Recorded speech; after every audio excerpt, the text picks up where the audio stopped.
আবারে বাড়ির দিকে তাকাইয়া দেখো এই দরজা জালি কার বন্ধ হইয়া গেছে। এই মারে কবরে শুয়াইয়া, বাবারে কবরে শুয়াইয়া চোখের পানি কার জন্য রাখছো? মাহমুদরে, মায়ের অভাবী ছেলেরা কি করে? এতদিন তো শুধু বলতাম, এখন তো নিজেও মার অভাবী। একটা মায়ের অভাবী ছেলে বিদেশ থাকে, সপ্তাহ সপ্তাহ টেলিফোন করে, মা মা তুমি কেমন আছো আমারে জানাইও।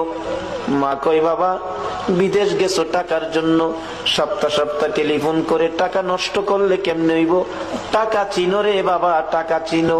ছেলেটা টেলিফোন করে বলতেছে, মা মা গো আমারে বাধা দিও না গো মা, আমি টাকা চিনি না, আমি চিনি আমার দরদি মা। সপ্তাহ সপ্তাহ টেলিফোন, হঠাৎ করে মা স্ট্রোক